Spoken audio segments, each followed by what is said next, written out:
Hello there, Glenn here from digitalphotographycourses.co.uk. Today we're going to be having a look at the face retouch feature in Luminar 4. This is absolutely brilliant. It's just so easy to use, and we're going to be using one of these faces. Now, these faces in themselves are quite interesting because these aren't real people. They don't exist. In fact, they come from a website called This Person Does Not Exist, and they're artificially generated faces, which is really quite impressive. You can use these faces and not worry about upsetting the person because they don't exist. And I'll include a link down in the description for the website. And if you use these, and all you need to do really is just give them a mention, which I've happily done. And let's move on. So let's choose one of these faces. We'll go for this lady here first of all. And we pop over to the edit tab. We're in the library tab at the moment, and we just pop over to the edit tab. So we're going to edit this using the portrait feature in Luminar 4, and you can see here we have essentials and various sort of sections, but the one we want of course is the portrait section. And we go start at the top, working our way down to the AI skin enhancer. Now, like a lot of programs, Luminar, Lightroom does the same thing. They tend to have this grey text on a grey background or a black background. Quite difficult to read, I think. And to the point where there is actually a little checkbox here, which you can barely see. But if we click this checkbox, let me just zoom in to 100%. I'm just going to tick this box. Watch this, these kind of little blemishes on the nose and on the forehead. So it says AI skin defect removal, and we'll click. And look at that, they're just gone automatically. So there's no cloning there, they just go. Okay. Obviously, if that's a mole and things like that, you might need to think twice. If it's a permanent feature and the person's known for that feature, like a beauty spot or something, you perhaps don't want to remove that. Then if we come down to the next slider, the amount slider, this is going to kind of retouch the skin. Now, in Luminar or lots and lots of programs, if you're not sure what a slider does, the best thing to do is just go and whack it off to the right hand side. Go to 100%. So let's do that. There you go, and you can see that really softens the skin quite a lot. Probably a bit too much, so just drop it back, maybe 50 or 60, something like that on this one.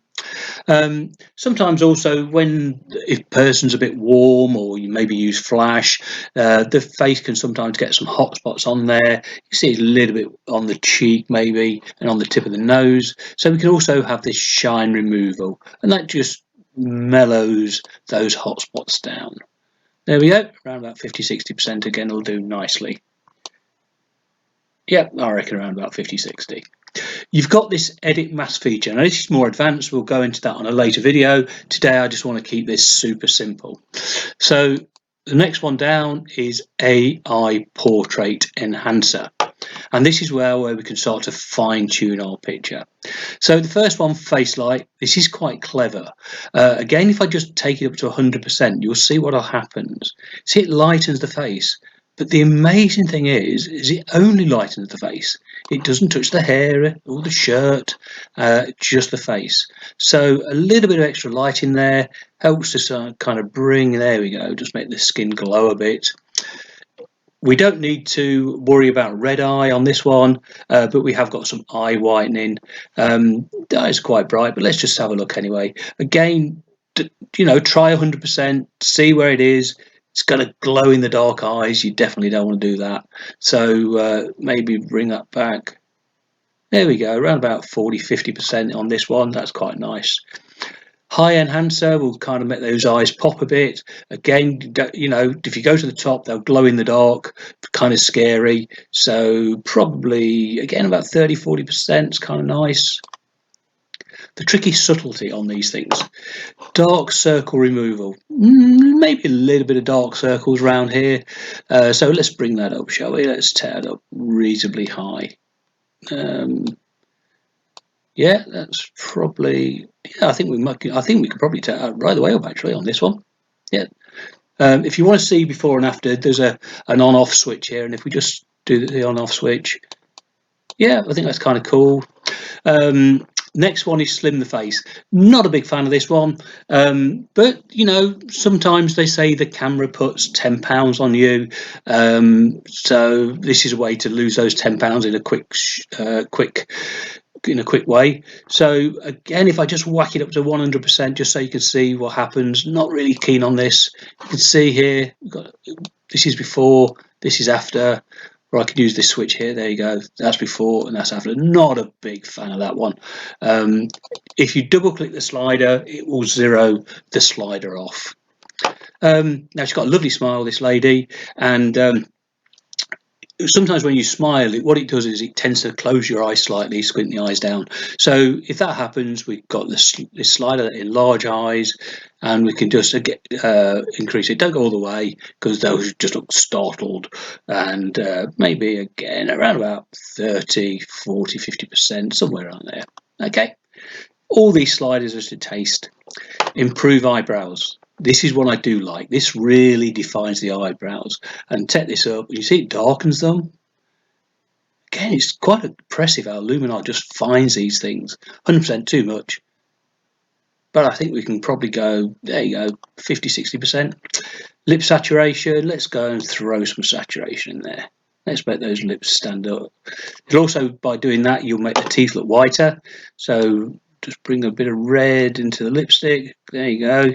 And maybe just darken the lips very slightly. Again, it just makes the teeth stand out a bit. And talking of teeth, we have here teeth whiten.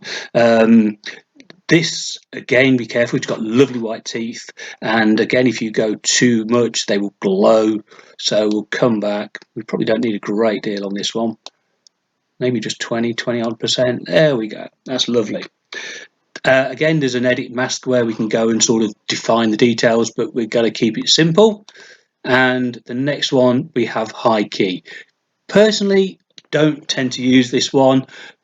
On the right portrait, it can look quite good, but basically it's just going to brighten everything up, you know. Oh, no, not one sort. So we'll get rid of that one. The next one, though, is the Autumn effect. Now, this is kind of interesting because if anybody knows about the Autumn effect, it's normally used on landscape photography. And here we have it on a portrait, and it's under the portrait tab. So we have two types, type 1, type 2.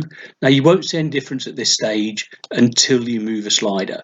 But if you move the slider up, let me take it all the way to the top so you can see what happens. You see, you get this kind of dreamy, glowy kind of thing going on. That's way too much. Let's have a look at the type 2. So flattens down the image completely. Don't like that one at all. So let's go back to type 1 and lessen this off. Let's back this off. So perhaps what are we going to go? Yeah, let's make it a bit dreamy, shall we? Let's go, not too mad, but let's go maybe 25, 30. That's okay. Good. And let's now go and have a look at what we have. So at the top here, we've got this eyeball. The eyeball basically switches the effect on and off. So this was before, and this is after. This is before, and this is after. Or if you prefer, you've got this split view, and there we go. We can just do that. I wish Lightroom did this. I love this. There we go. And you can see those eyes opening up there. That's great. So there we go, switch that off. So that's before and after. And you can always go back to any of these and fine tune afterwards if you want. So once you've done, you can go in and crop, or we can just export this image. So I'm just going to do that, export, and we can export to an email, to SmugMug or 500 pixels, or just directly to our file system. So choose the folder you want to pop it in. I'm going to call this there we go, Phase 4 Edit. So we know, because save it as a JPEG format. Not going to sharpen it. We've just gone to all that trouble to soften it down a bit. Actual size is fine. We can choose dimensions, sRGB because it's probably for the internet, and I think quality of 75 will do nicely. So we'll just click on export on that. So there we go, guys, a quick portrait retouch in Luminar 4 in under 10 minutes.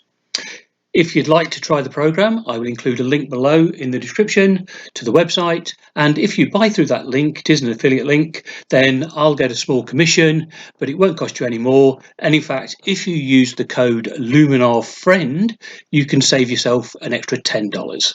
So thank you once again. I'm Glenn from digitalphotographycourses.co.uk. Enjoy yourself, have fun, and I'll see you again soon. Bye for now.